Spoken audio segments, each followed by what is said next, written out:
Well, ladies and gentlemen, this one is a big one. And why is this a big story? Well, quite frankly, we've spoken about no rest for the wicked prior and how they initially hired a DEI psychopath and then ended up firing them to save face. Well, apparently, they are absolutely saving face because now the CEO, Thomas Mahler, apparently is coming out against not only DEI, but defending gamers against these psychopath game journalists that want to pretend like they are actual journalists.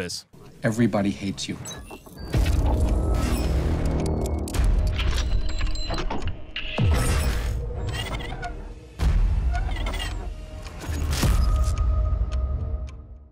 So we have an article here from That Park Place with a headline that reads, "No rest for the wicked CEO Thomas Mahler rebukes game journalists and defends gamers fighting back against woke ideology." Ladies and gentlemen, I gotta be honest with you. Not only is this fucking amazing, but this is going to bring so much hatred towards Thomas Mahler's way. I'm sure he understands that, and I'm sure you guys understand that. So we need to make sure if things hit the fan that we are absolutely supporting people like this in the gaming industry, because I guarantee you there are a lot more people like Thomas Mahler out there, but they're just too scared to speak up. They think that the mainstream narrative has so much control over the discussion that they can't say anything, otherwise they're going to get canceled and lose their jobs. So we need to make sure these people feel safe and understand that, hey, join the discussion. Don't be scared to do so. Don't let these psychopaths rule your life if you don't want them to, and let's start talking about it. So let's get into this article, guys, from That Park Place. But of course, before we do, if you are new here, just consider hitting that subscribe button. I would greatly appreciate it, and like the video to push us out into that YouTube algorithm. Now, I gotta say, guys, this game is currently in early access. The gameplay style of it is intriguing to me. Obviously, a Souls-like game with a Diablo-like camera style. I think that sounds pretty damn interesting. The only problem is it's an early access game, and I just do not support early access games. But I gotta be honest, this is one of those games that I might have to break that rule if this CEO keeps going down the proper path.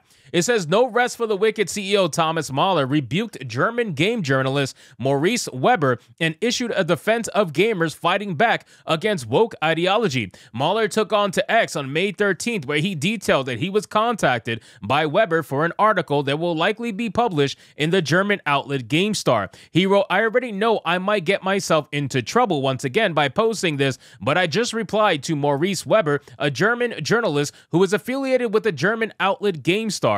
I do think that it's especially important these days that we'd always remind ourselves to try to keep an open mind and to try to understand even those who think differently than we do." Now, I think that is such a great statement because it's a simple statement, right? It's a simple statement that goes a long way because let's be real, people these days just don't have the ability to be able to hear an opposing opinion. They lose their mind. They have an absolute meltdown from an opposing opinion to the point where they either want to block you, they want to mute you, and they need to protect their echo chamber. If they don't protect their echo chamber, then they're forced to look at other worldviews that aren't their own, and they might have to admit to themselves that, hey, these people might have a point in what they're saying. So that's why I am always open for a discussion. I want people to always be ready and willing to have a discussion, but unfortunately, it seems like a lot of people just aren't. I mean, I wish for more, but I'm always disappointed whenever I wish for more, so I just stopped wishing.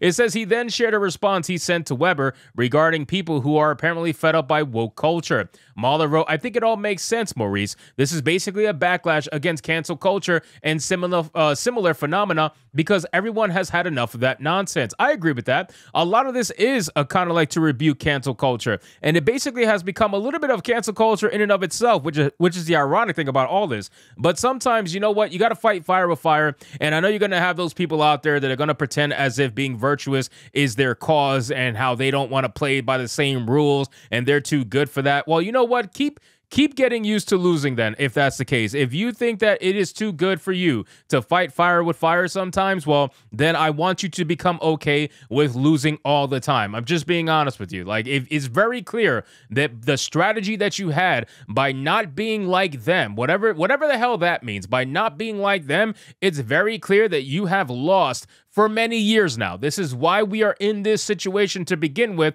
and now it's time to actually start having action behind some of the words that we're saying. It says, I'd suggest you take more of a nuanced view, especially since you position yourself as a journalist. Yeah, he's not going to do that. Yet you often display a narrow-minded attitude and don't seem to question what's actually going on. And that is something we should expect from a journalist. Yeah, these gaming urinalists, they're not going to give you a nuanced view. They're going to give you their own personal take. And depending on which side of the aisle they stand politically, then you can pretty much guarantee that their article is going to be through that lens, right? And it's almost always a hardcore leftist viewpoint because that's just what gaming urinalism is like. That's what the mainstream gaming urinalists are like. Like we should understand that by now, and we need to stop talking to these fucking people. Like, go have a discussion with your actual fans, right? Go have a discussion with the people who are actually going to buy your game. These gaming urinalists, they're not the kind of people you want to have a discussion with because they're always going to misrepresent you. They're always going to make you look like you're the bad guy.